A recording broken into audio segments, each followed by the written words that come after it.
everybody. Today we're going to be talking about something really, really powerful, but also at the same time incredibly simple. So quite a dichotomy, actually. We are going to be talking about gratitude rituals. Gratitude rituals is something that I do every single morning of my life. They put me in a good mood, a happy mood, and they also increase my joy span. I try and do them first thing in the morning, and it's really nice because then I start the day in a happy mood, and that's really a nice way to start the day. What is gratitude? Gratitude is way more than just saying thank you. It's a practice, it's a vibration, and also a conscious way of shifting our energies towards abundance, joy, and also connection. Vibration, it is literally a vibration. I have a gratitude journal, and I write in my gratitude journal every morning. I write 5 things that I'm grateful for.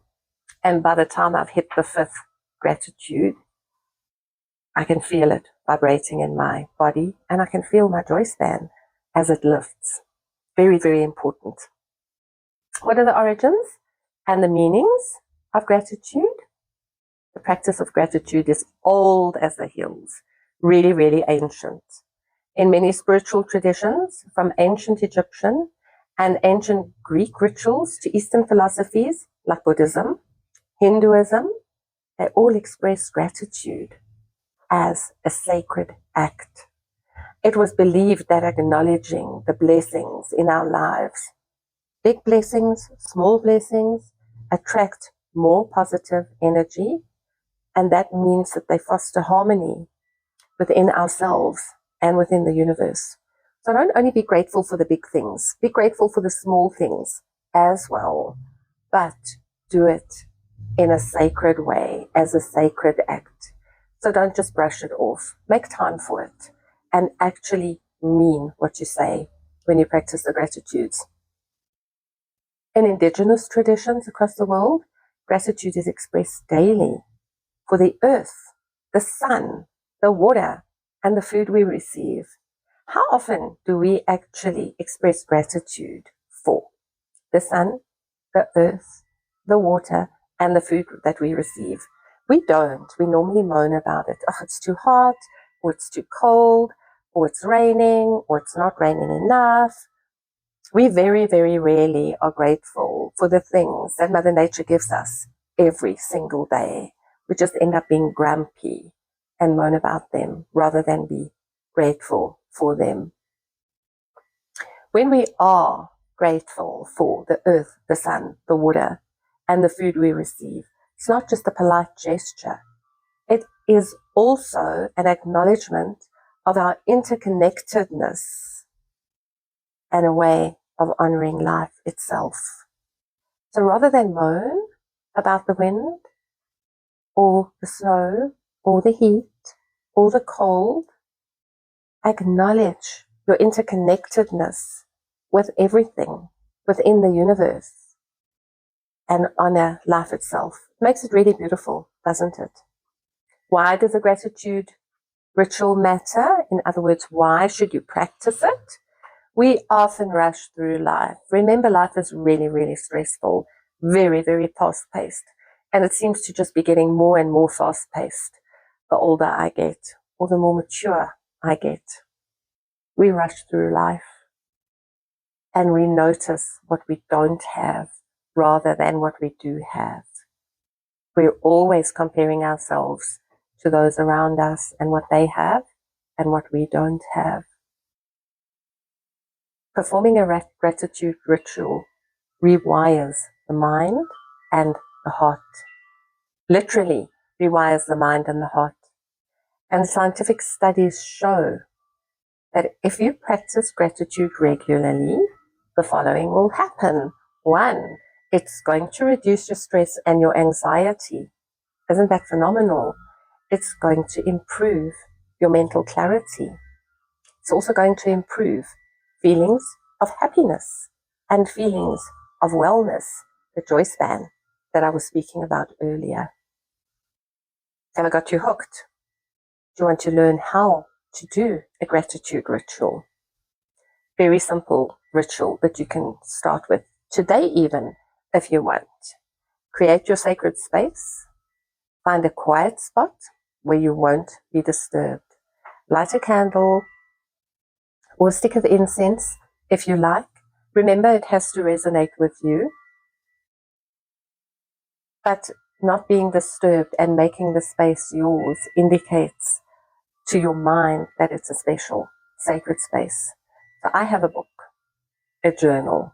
The incense and the candle don't necessarily make my mind believe that it's sacred, but my beautiful, beautiful gratitude journal does. It's mine. I've tailor-made it for me, and that's how my brain acknowledges that we're going, or that we're moving into a very sacred ritual. Center yourself, take a few deep breaths, close your eyes, and bring your awareness to your body, letting go of tension, and then reflect on what you're grateful for. Think of 3 to 5 things that you truly, truly appreciate. They can be big, like your health, if you're in good health, or a loving relationship, or small, like the smell of coffee in the morning, or even a kind smile from a stranger. I often write in my journal that I'm really grateful for the mug of tea that I have in my hand, and I'm grateful for the fact that I had a warm night's sleep, and that I actually had a roof over my head. And I'm often very grateful for Thomas. How do you express your gratitude? You can speak it aloud, write it down in a journal, or even send your gratitude into the universe silently. I like writing in a journal. When you write something, you actually give it substance or sustenance, and the universe acknowledges what you're saying. Be as detailed and as heartfelt as you want, because this way you're going to feel it in your body. And then end your gratitude ritual with intention. Close your ritual by saying something like, I'm grateful for these blessings, and I open my heart to receive even more abundance and more love. So my closing statement after I've done my gratitude is, I receive abundance with immediate effect. If you have lit a candle, blow it out. Incense you can keep burning. It's a nice fragrance that will remind you of your gratitude that you've done. And then carry the feeling of gratitude with you throughout the day. Again, the joy span that I've spoken of. Optional enhancements, for those of you who like to be kept nice and busy, use crystals or rose quartz, crystals like rose quartz, even citrine. Rose quartz for love, citrine for abundance. Play soft music to enhance the mood. You can even have a gratitude jar where you add notes of gratitude daily and read them later to reflect. But that's quite nice to do, because the minute you start grumbling or becoming grumpy, you can fish a nice note out and make yourself all happy again. Remember, it doesn't have to be long. It doesn't have to be complicated. It can be very short and very simple. Just acknowledge things that you are grateful for. So today, I encourage you, just set aside 5 to 10 minutes. That's it. And create your own gratitude journal. We always say, oh, I don't have the time. Yes, you do have the time. 5 to 10 minutes out of 24 hours is absolutely nothing. Start small, stay consistent, and watch how your perspective and your life begins to shift. Thank you so much for joining me. Have a beautiful day. Namaste.